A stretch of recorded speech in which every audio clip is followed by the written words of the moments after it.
everyone, welcome to Jim Runs and Stuff. My name is Jim, and today, once again, is going to be a little bit different. This is week 9 of my training, and if things could have gone worse, it would have been surprising. I mean, thankfully, I didn't go into the week injured or anything like that, but I was unfortunately sick throughout most of the week. Coming out of last week, I felt some sinus pressure. I thought it might be a sinus infection or something. My daughter was struggling with something too. I started feeling it on Sunday, and that led into the beginning of the week. And so Tuesday I didn't run, just trying to make sure I was over it, whatever it was.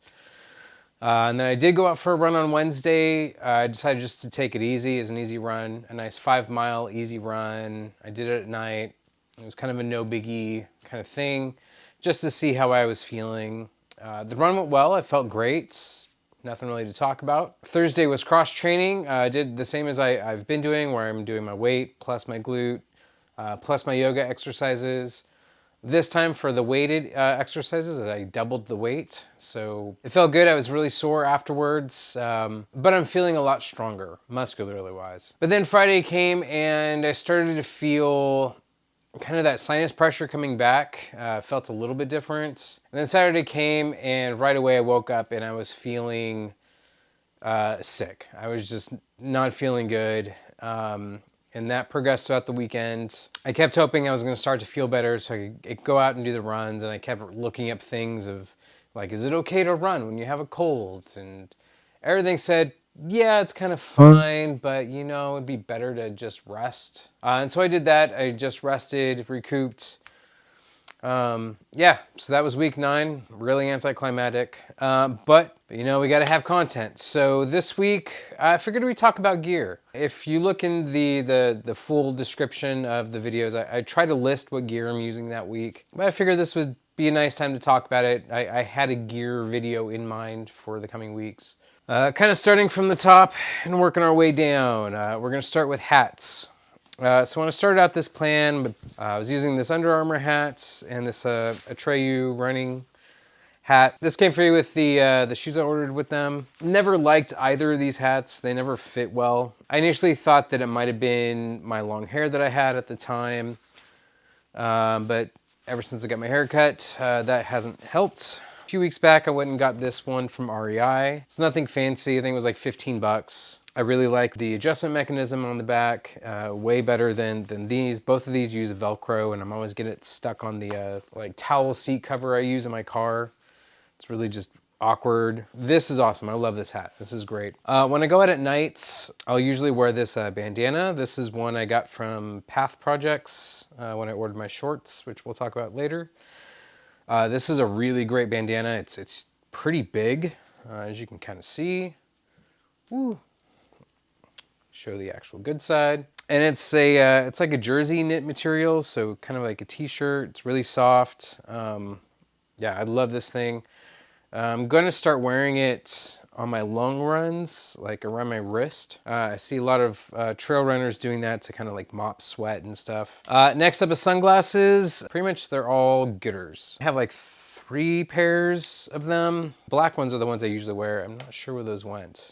They're great sunglasses. The thing I love about them most is that I don't care if they break.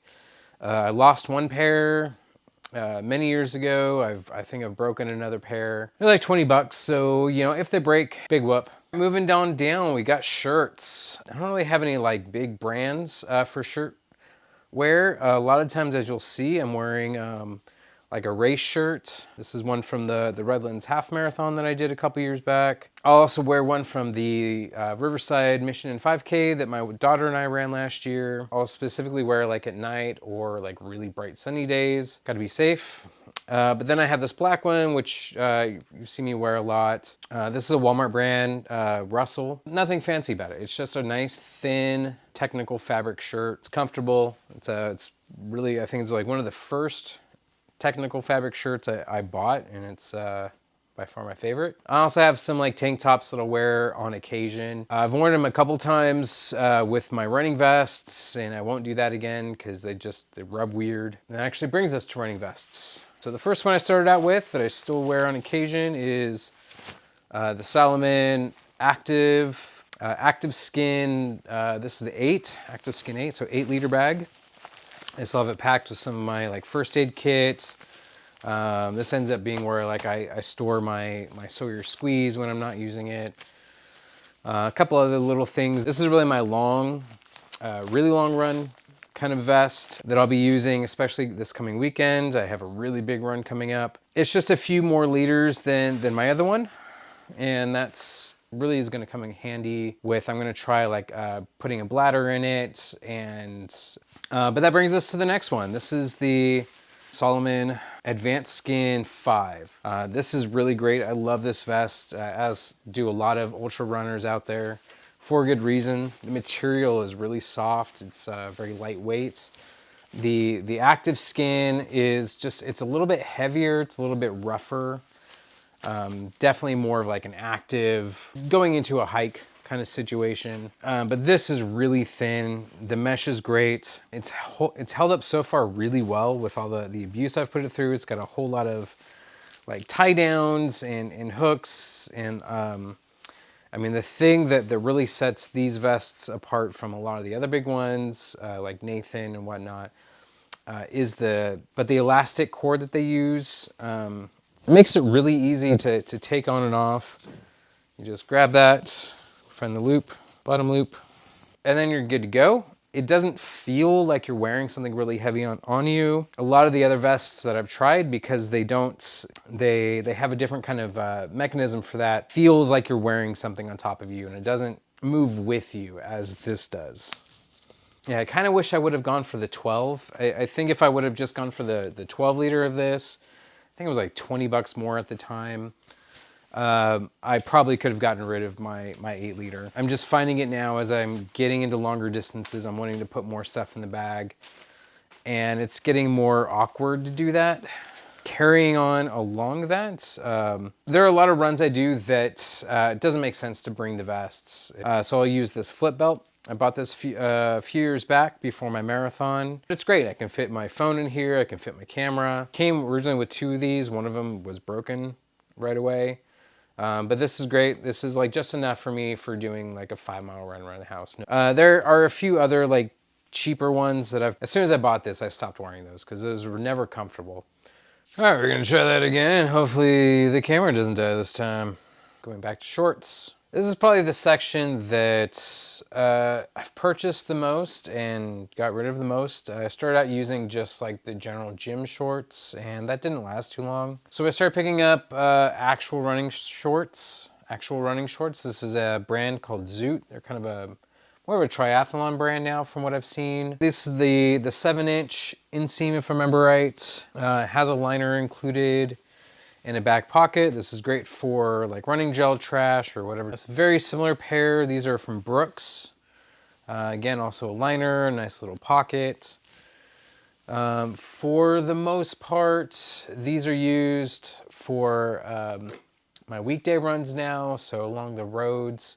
These are by far my favorite short that I wear. These are a pair of tights by a brand, this is another kind of Amazon brand called Sport It. The great thing about these and why I love them so much is they actually have a pocket here on each hip. This one's perfect for the water flask like this, or a gel, some of my candies, my car keys, whatever have you. And then the other side's pocket is perfect for my cell phone. So I don't have to wear my belt or my vest. These are just really great. They're really comfortable. I actually need to buy a couple more pairs because I think I'm gonna try them on my trail runs. Trail runs I do a little bit differently. Instead of those, I wear these.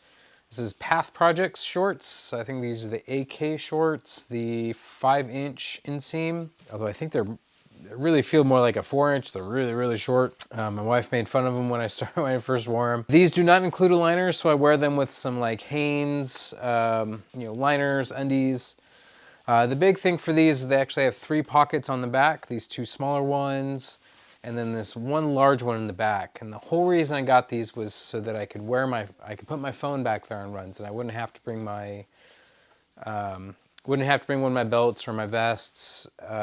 Unfortunately though, with my body shape with these, that's never worked. As soon as I put anything like my cell phone in the back, it just starts pulling them down, and not super comfortable with that. So moving on down, we have socks. Ever since I started running, I've worn these socks. These are Ingis or NGGs.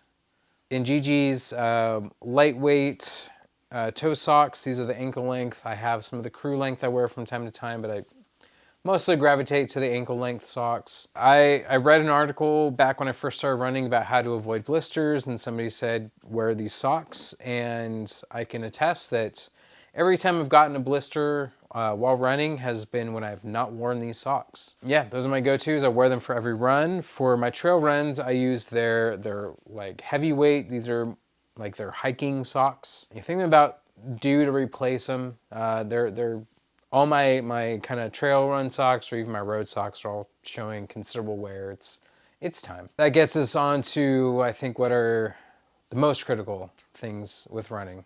For most of my runs, for this plan so far, I've been using these. These are the Atreyu base model 2s. These are their like anniversary colorway that they did, where you actually got a bundle with these and these, which are the artists. These are their carbon plated shoe. For the most part, like I said, these are my like everyday, daily kind of runners. They're a great shoe.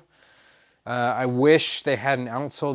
This is just straight running on midsole, and you can see the wear is pretty bad. These are about due for retirement, actually.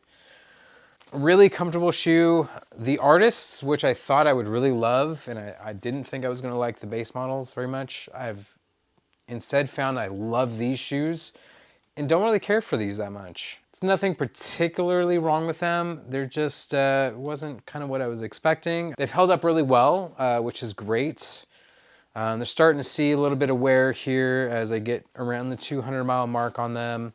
Nowadays, I use them more for like my tempo days. If I'm doing any like harder intervals, they work really well for that. Over the last couple weeks, I've started getting back into wearing these. These are the Ultra Escalante Racers. And I swear every time I come back to these, I'm reminded of how much I love them. They're super comfortable, kind of a lower stack height shoe, very breathable upper. These are definitely nothing I would wear on a trail. Even on the road, I end up getting a lot of the like little like sandy road debris kind of in there.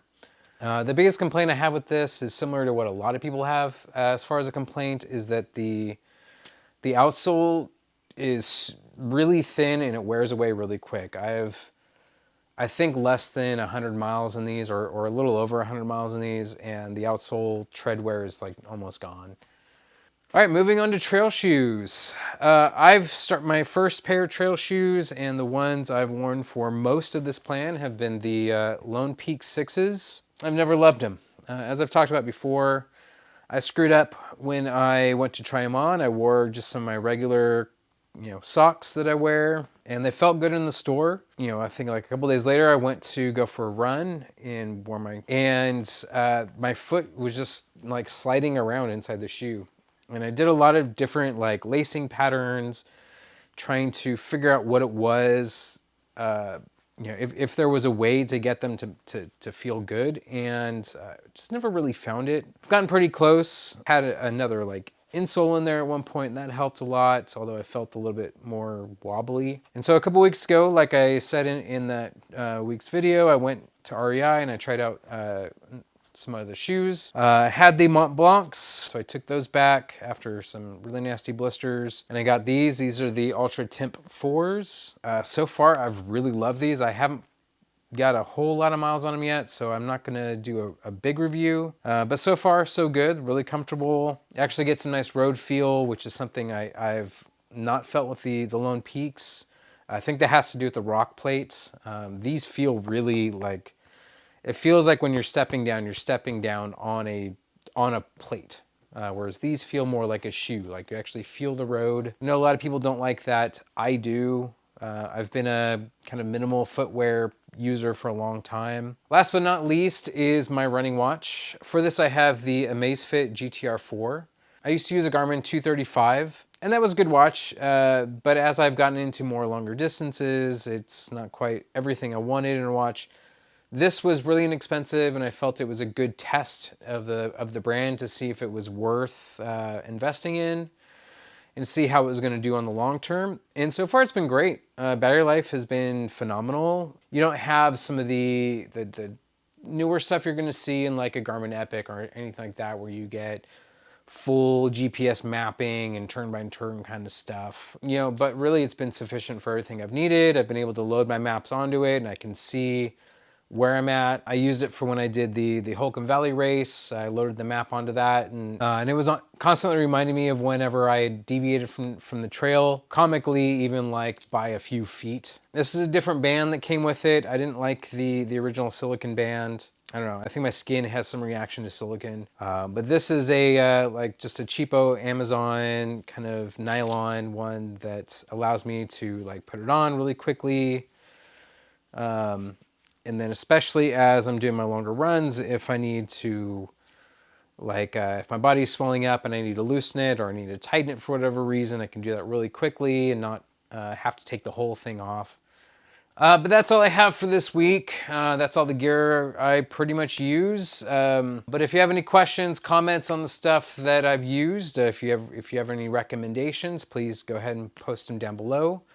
Like and subscribe as always. It really does help the channel. Lace up, be safe, get out there. See you all next week.